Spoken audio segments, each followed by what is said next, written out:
Welcome, everyone. I'm Sue Barber, author, former IT director for a Fortune 500 company, turned executive coach, and this is the Visibility Factor podcast, where we explore how to raise your visibility and play bigger at work and in life. We'll explore key topics and welcome guests that help you shift your thinking about yourself so you can see new possibilities for your leadership. I'm on a mission to create a visibility movement for leaders to show their value and be seen for their true talent. Are you ready to take the next step towards a higher level of visibility for yourself? Let's go. Hello, everyone. Welcome back to the Visibility Factor podcast. This is Sue Barber, your host. Today, we're going to talk about becoming the leader that you want to be. And I think everyone has in their mind when they become a leader of a team or a big program, what that looks like. But in practice, it might look a little bit different. And you might need to check in with yourself around the beliefs that you have about leadership and what that means. For me, when I became a leader, I thought that meant I had to have all the answers. I thought that meant that I had to be involved in every little thing. And I didn't recognize that those were really not the expectations of leadership. Leadership is about getting things done through others, not being the one to do them yourself. But that's hard to let go of when you have been rewarded and recognized for being the person who gets things done. And there is a transition that I think is one of the hardest ones to make between being an individual contributor and becoming a leader of people or leading a big program where you're responsible for managing the work of other people. And that was a big shift for me to realize that. And so I want everyone to recognize that we all go through it. It's okay. You may make mistakes, but you're going to learn from them. But what I want to share with you today is 3 things that I think you can start to pay attention to for yourself and how you can start to show up as that leader that you really want to be. So the first one is just know that leadership doesn't come naturally for everyone. It's not the first thing that happens for people. So it takes time and experience for that to happen. And sometimes I think leaders struggle to be the leaders that they really want to be because they don't believe that they are good leaders. Maybe they have seen other people who have done it. They're in comparison mode. And so they just assume that those people are really good at it and they are not. And that really isn't the way it works, right? When someone doesn't think that they're a good leader, that means that they're telling themselves a story to keep themselves safe, right? It may be uncomfortable in this new role and they're struggling to do it in a way that feels like they assume they should be. And most of the time that comes from comparison, looking at other leaders, how they're doing it, what they're doing. And it looks like from the outsider's view that everyone else has it figured out and you don't. Well, I'm here to tell you that not everybody else has it figured out. They might be good at masking that they have it figured out, but they really are not all perfect.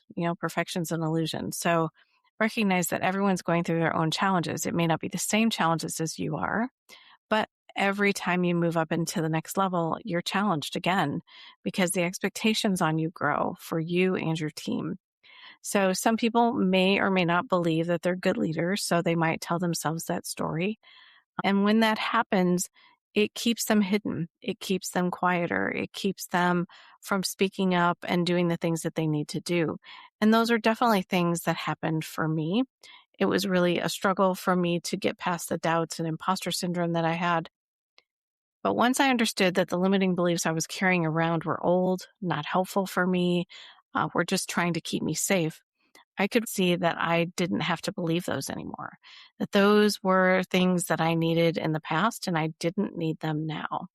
So I want you to think about ways that you can explore where some of these limiting beliefs might be happening for you and what do you want to do to change them. So if you want to find ways to advocate for yourself, for example, you might need to think about what does that look like today? And what could it look like tomorrow? So today it might be you may have some conversations with people, but you're not doing it on a consistent basis, or you're not talking about what you want to do with enough clarity. And when you have clarity, it just makes it so much easier for you to talk about what you want to do in a really excited way. And it also helps the other person who's trying to help you understand what it is you want. So think about ways where you might be holding yourself back from advocating for what you want. You feel like you can't say no to someone if they ask you to do something. You feel like you can't ask questions And it might be that you also are taking on too much. I know so many leaders that I work with continue to say yes because they don't want to be seen as someone who isn't collaborative, isn't a team player, isn't doing all the work. But you have to be able to challenge the work that you have and say, is this necessary? Is it urgent? Is it more important than the things I already have on my list? Challenging your boss, for example, who wants you to do something feels hard, feels like you can't say no. But when you have a list of 10 things on your plate that all feel like a priority and someone gives you one or two more, well, at some point that's too much, right? You can't handle and manage all of that. You have to at least ask some questions. Is this urgent? Is this something that really needs to be done before these other things that I have on my list? If it does need to be done before the things you have on your list, then you might need to make a decision about some of those things and push them to the back burner. You cannot do it all. I've tried. You just can't. It's not sustainable. There are only so many hours in the day, and you advocating for yourself helps not only you, but it helps your team. It helps the work that you're trying to do. It allows you to have some boundaries and not just accept what anyone tries to give to you to do. And it builds your confidence that you can trust yourself, that you don't have to be the one to say yes to every little thing. So you might need to delegate that request to someone else. You might need to push it off until next week. Or, like I said, you might have to do it and push off something else that's on your list already that you're working on, and then make sure you inform whoever needs to know about that. Because this is about you taking the opportunity for visibility.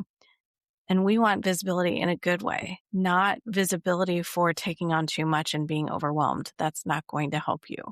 So the way that you can stand up for yourself and really advocate for what you want or what your team needs allows you to have different conversations. It allows you to really own the work that you have and help people understand that you cannot do everything. You will be much more respected if you start to stand up for what you need and what you want. The second one is stepping up as a leader. So we all have these leadership moments where there might be a bit of chaos happening, a little bit of a crisis occurring, things that are unexpected that you have to be able to deal with in the moment. And for those who struggle with something coming out of nowhere and having to deal with it, learning how to really slow down and think about what is it that I know, what don't I know, and what can I do to find out more information to be able to move forward can help you. And so let me share a quick example of where something might happen that's unexpected and you have to figure out a way to deal with it.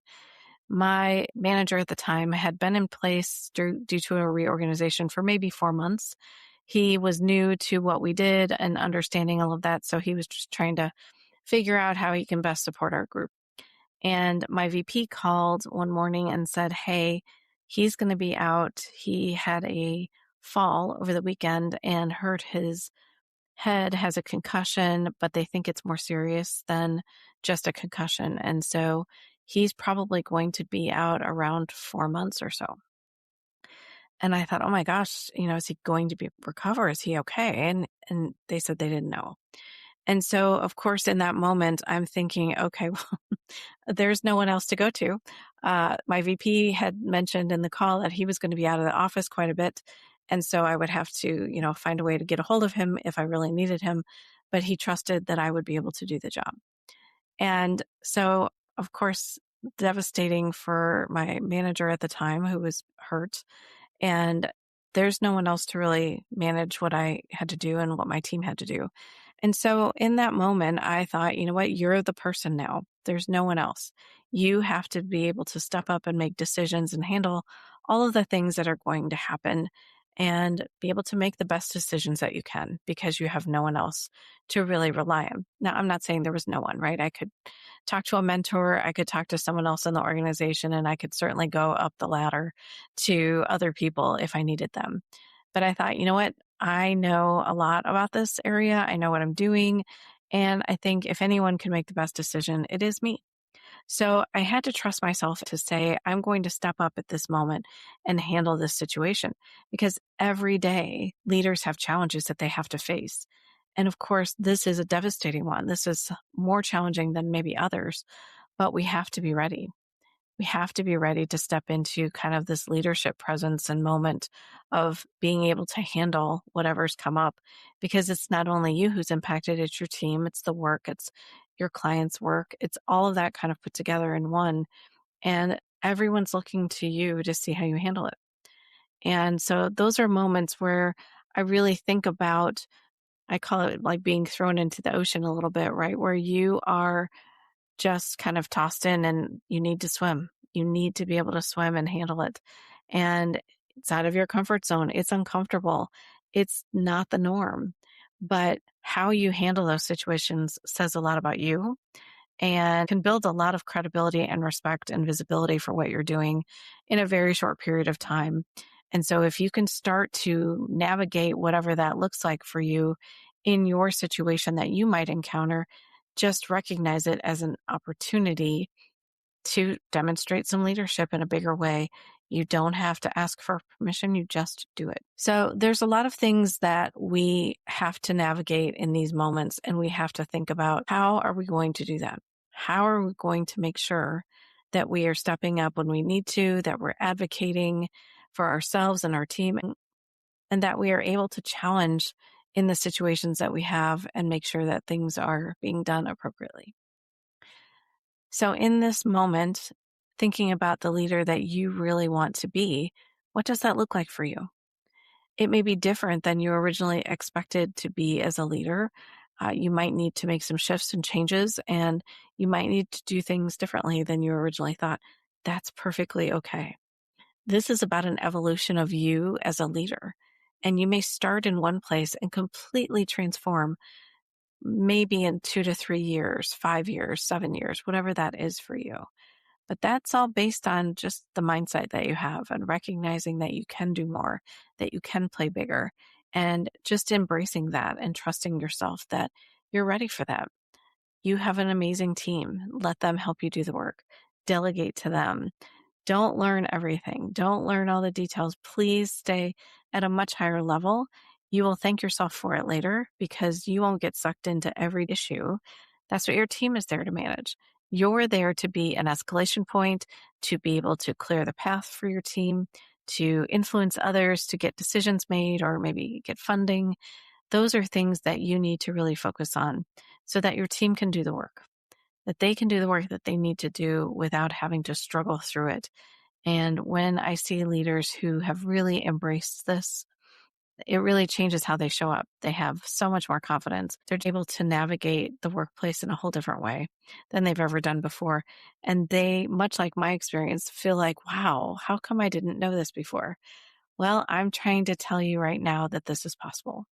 You just have to let go of some of the things that you might have believed in the past to be true as a leader and start to really define for you what being a leader looks like and how you want to become that leader for yourself. Thanks so much for joining today on the Visibility Factor podcast, and we'll catch you on the next one.